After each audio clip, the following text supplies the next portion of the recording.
untuk menjadi warga MTA dan aktif mengaji di cabang, saya telah diancam oleh komite dan kades, tapi hanya 2 orang, tetapi mengaku dari masyarakat luas agar saya tidak masuk di MTA lagi.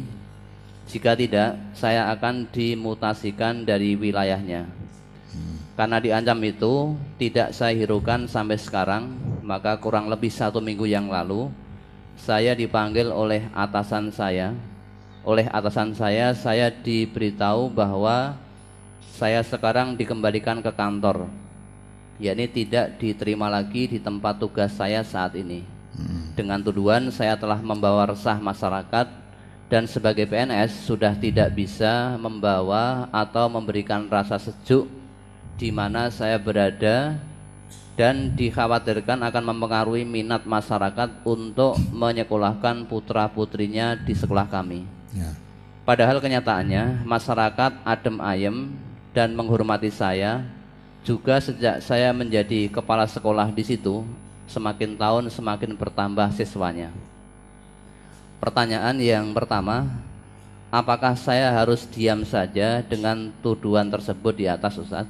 Kemudian yang kedua, bolehkah saya menunjukkan brosur-brosur yang ada kepada atasan saya?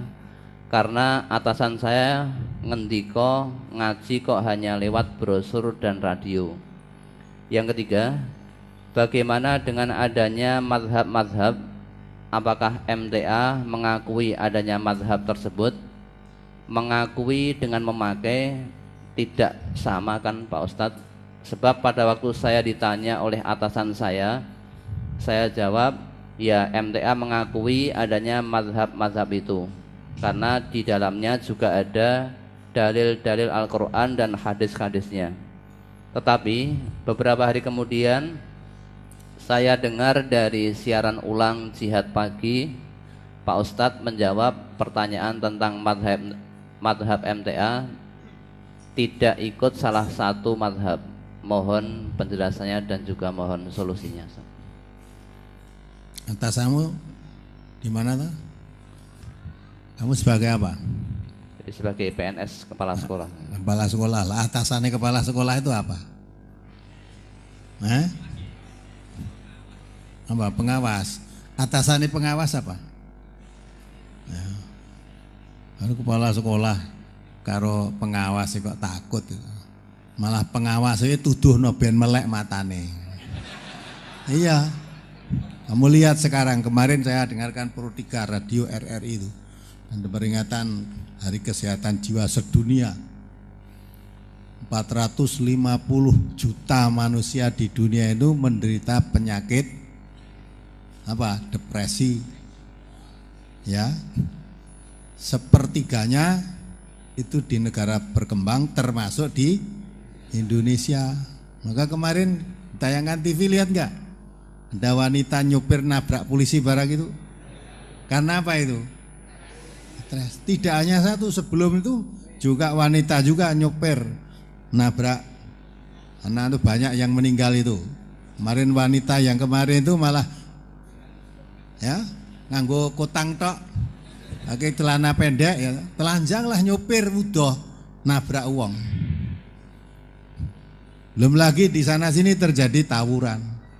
Belum lagi pembunuhan terhadap orang yang membunuh kita enak, Pak. Itu menandakan orang itu sakit jiwa.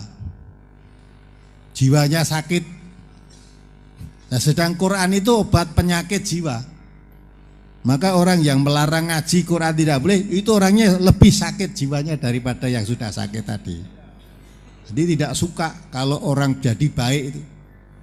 Ya, apalagi kalau dia mengatakan orang Islam, ragu tentang keislamannya. Kalau orang Islam kok menolak Al-Quran, kafir dia sudah.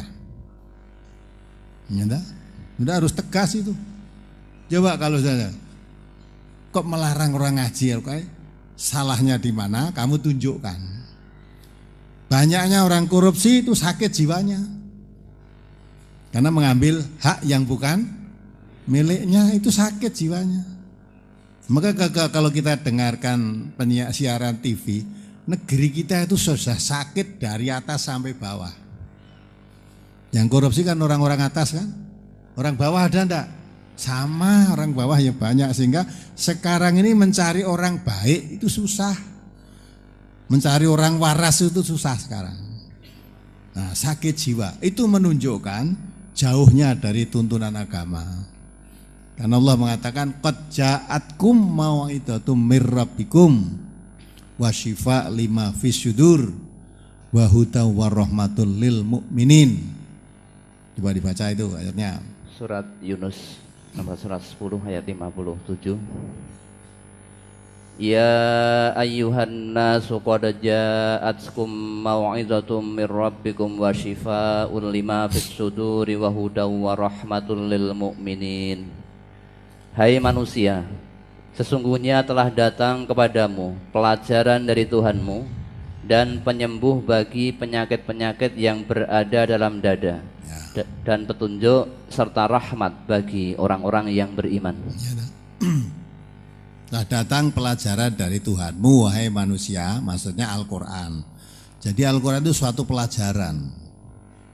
Di samping menjadi pelajaran, ya, sebagai obat, syifa lima fis syudur, obat yang ada penyakit di dalam dada. Dalam dada maksudnya kolbun, ya. Bukan penyakit liver, bukan kuning, bukan, tapi penyakit hati yang ada di dalam dada ini. Di samping itu sebagai petunjuk dan rahmat bagi orang-orang yang beriman. Nah, kalau dia mengaku dirinya beriman kok tidak mendapat petunjuk dari Al-Quran, malah kata orang ngaji Quran dibenci, difitnah, dicaci maki, diancam, maunya bagaimana? Kamu sendiri tidak paham Quran, ngakunya Islam. Ada orang ngaji kamu larang, kamu diancam, itu baru jadi kepala sekolah dari pengawas. Sudah begitu andai kata dia jadi presiden, ya tak? Kadang orang itu diberi kenikmatan, padahal jabatan itu suatu amanat, akan diminta pertanggungan jawab di hadapan Allah nanti. Diberi amanat begitu, menyalahgunakan wewenang. Mestinya kalau anak buahnya ngaji Quran, kalau dia orang Islam ya, harusnya bersyukur.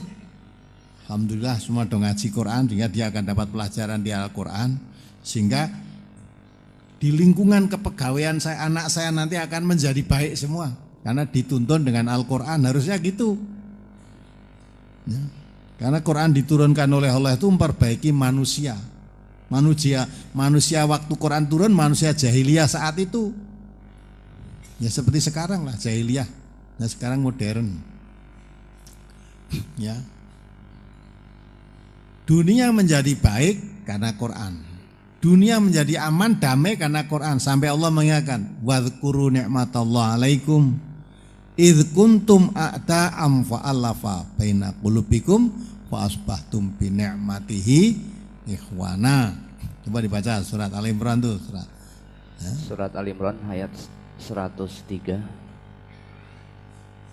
Wa'tasimu bihablillahi jami'an wa la tafarraqu wadhkuru ni'matallahi 'alaikum idz kuntum a'da'an fa'alafa baina qulubikum fa asbahtum bi ni'matihi ikhwana wa kuntum 'ala syafa hufratin minan nari fa anqadzakum minha kadzalika yubayyinullahu lakum ayatihi la'allakum tahtadun.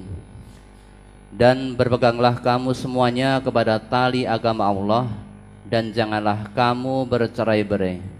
Dan ingatlah akan nikmat Allah kepadamu ketika kamu dahulu, yakni pada masa jahiliyah, bermusuh-musuhan. Nah ini lah, kamu ingatlah ketika kamu dahulu masa jahiliyah, kamu selalu bermusuhan, perang-perangan tiap hari seperti sekarang ini. Ada masalah sedikit perang, nah pelajar perang, ya suku perang, antar kampung perang. Udah dulu seperti jahiliyah begitu, ada masalah sedikit perang. Terus maka Allah mempersatukan hatimu, lalu menjadilah kamu karena nikmat Allah orang-orang yang bersaudara. Ya. Dan Nah. kamu telah berada di tepi jurang neraka, lalu Allah menyelamatkan kamu daripadanya. Demikianlah Allah menerangkan ayat-ayatnya kepada kamu agar kamu mendapat petunjuk. Ya, diterangkan ayat Allah supaya kamu dapat petunjuk.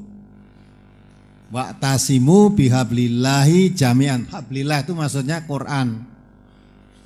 Ya, agama Allah kalau kita bicara agama Allah mesti Islam. Innad dina indallah.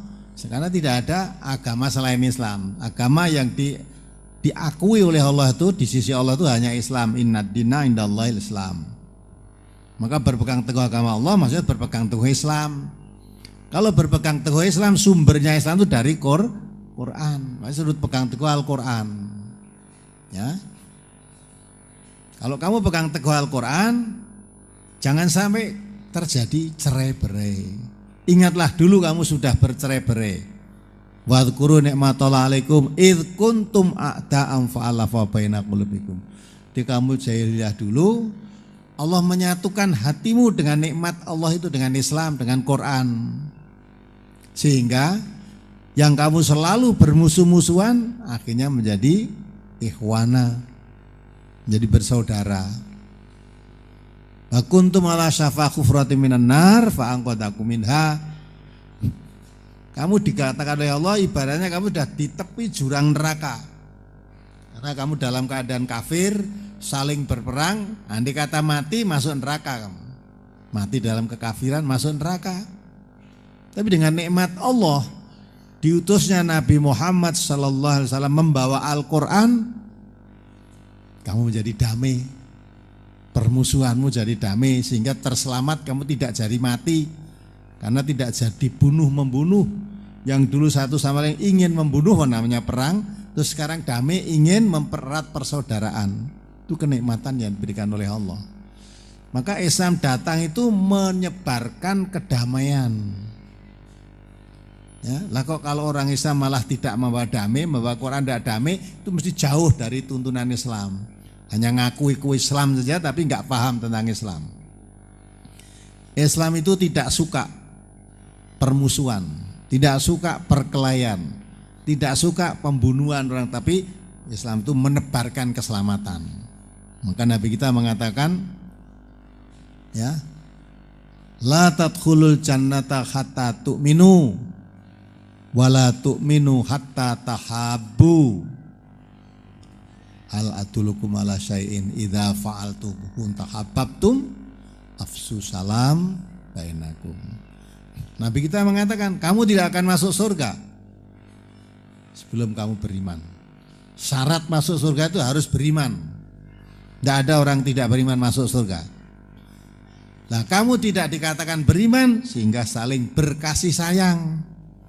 Jadi orang iman itu ada rasa kebencian, kedendaman, tidak adanya menebarkan kasih sayang.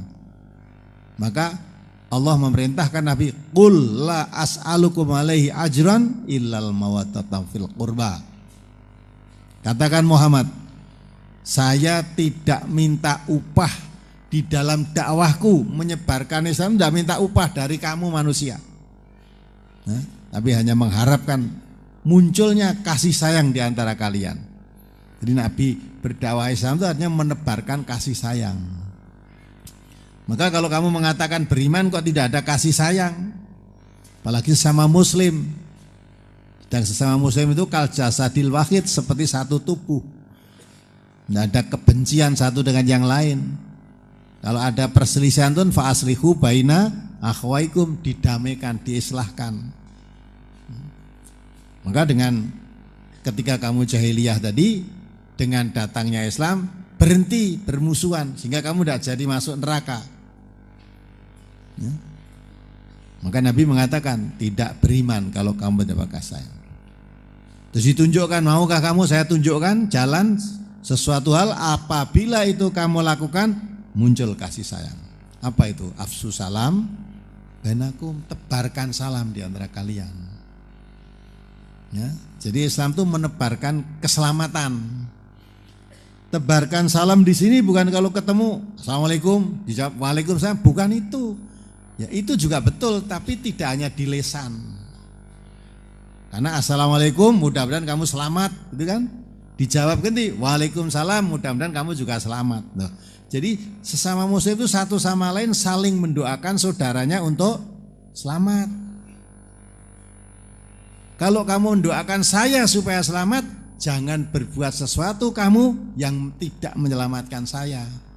Saya juga begitu, waalaikumsalam, mudah-mudahan kamu selamat. Sehingga saya akan berbuat sesuatu yang menyelamatkan kamu semua. Ya, antara kita sama muslim saling menyelamatkan. Sampai Nabi mengatakan haram darahnya, haram kehormatannya, haram hartanya. Kalau orang muslim kok menghina saudaranya sama muslim, haram, hukumnya dosa. Nabi mengatakan termasuk suatu kejahatan apabila dia menghina saudaranya sesama muslim. Ya.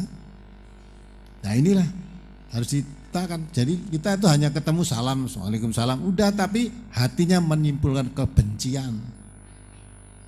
Nah untuk menjaga manusia keselamatan ini tidak bisa kecuali dengan hablillah tadi, Quran.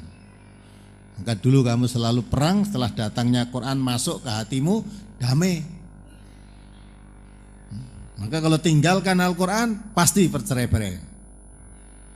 Sekalipun kamu Islam, ya, kitab sucinya katanya Quran, ini Quran, tapi ajaran Quran tidak dipakai, mesti terjadi perceraian, kebencian. Maka tadi aneh, sampai ada kok ngaji kok malah rainto, ya. Aneh kan? Padahal sudah jelas, ada malah umat Islam yang ada pengajian malah dibubarkan, digeruduk. Padahal itu mbak keselamatan. Tapi jelas-jelas itu pabrik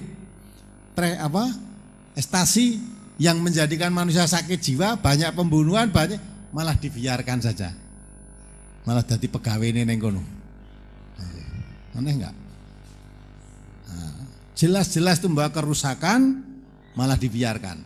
Jelas membawa kepada kebaikan, malah ditentang. Nah ini mau manusia apa begini ini? Ya.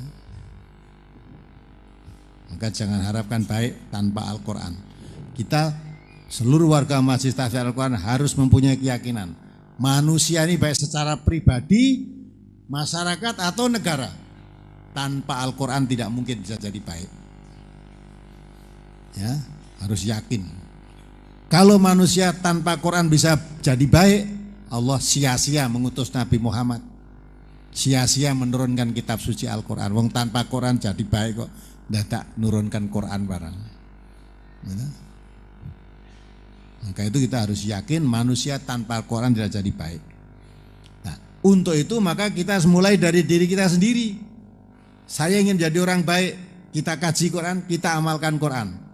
Perintah Quran juga menerangkan jangan hanya dirimu sendiri, keluargamu dijaga, ku anfusakum wa ahlikum. Jadi dijaga dirimu dan keluargamu. Juga kerabat-kerabatmu, wa anzir ashiratakal aqrabin, beri peringatan kerabat-kerabatmu yang dekat itu. Udah ya, sekarang kita jawab minggu yang lalu dulu. Nanti pertanyaan bebas kalau ada waktu nanti.